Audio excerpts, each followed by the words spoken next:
अस्सलाम वालेकुम नाज़रीन, मेहरान टीवी सां गॾु मां आहियां सरदार अली लाखो। सभ खां पहिरियों हिकु नज़र हेडलाइंस ते।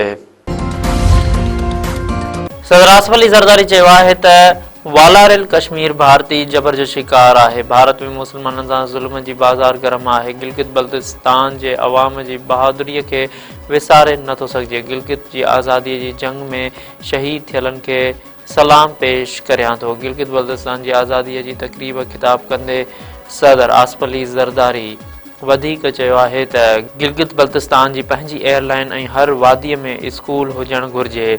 सी पैक सां खिते में तरक़ीअ जा नवां रस्ता खुलंदा। अफ़गान पनाहगीरनि जी वापसीअ लाइ तोरखम बॉर्डर 20 ॾींहं बाद खोलियो वियो। सभई अफ़गान शहरी पंहिंजे मुल्क वापसीअ लाइ तोरखम सरहद वटि पहुची विया। अख़्तियारनि जो चवणु आहे त तोरखम बॉर्डर बतरफ़ी वापार लाइ बदस्तूर बंदि रहंदो। पंजाब हुकूमत पारां गैर कानूनी रहंदड़ परॾेहनि जी मदद कंदड़नि ख़िलाफ़ कार्रवाई जो फ़ैसिलो। गैर मुल्की शहरनि जी सहूलियतकारी या मदद कंदड़नि खे सख़्त सज़ा ॾिनी वेंदी। वज़ीर आला पंजाब मरियम नवाज़ जी सदारत हेठि अमन अमान बाबति थियल इजलास में फ़ैसिलो। वज़ीर आला मरियम नवाज़ चयो आहे त फितनो पखेड़ींदड़नि ऐं इंतिहा पसंदनि सोच वारनि अंसरनि खां सवाइ कंहिं बि मज़हबी हिमायत ते का बि पाबंदी नाहे।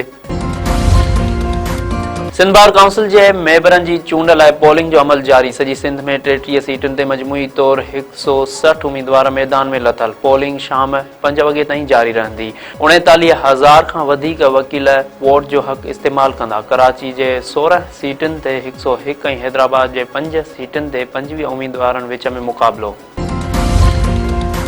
वफ़ाक़ी हुकूमत ईंदड़ 15 ॾींहनि लाइ पेट्रोल अघनि जो ऐलान करे छॾियो। पेट्रोल ₹2.43 ऐं डीज़ल ₹3.02 महांगो। पेट्रोल जो नओं अघु ₹265.45 ऐं डीज़ल जो ₹278.43 फ़ी लीटर मुक़ररु। नोटिफिकेशन जारी।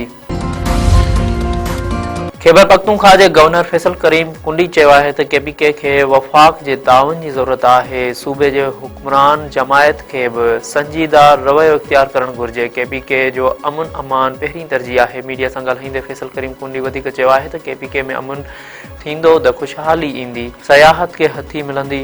सूबे जे बहितरीअ लाइ गॾु वेहण लाइ तयारु आहियूं। जैकमाबाद वेझो खौफनाक रोड हादसो, नारी ऐं नींगरीअ समेत 3 ॼणा फौत।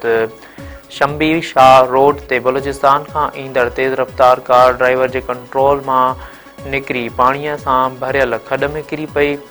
3 ॼणा मौक़े ते ई फौत, 4 ज़ख़्मी। फौतनि जा लाश ऐं ज़ख़्मियुनि खे कढी अस्पताल मुंतक़िल कयो वियो।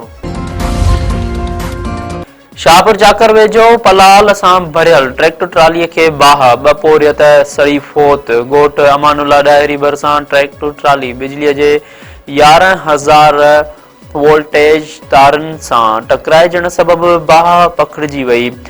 28 वरियनि जो सदाम डाहिरी ऐं 32 वरियनि जो वज़ीर भील मौक़े ते ई सड़ी फौत।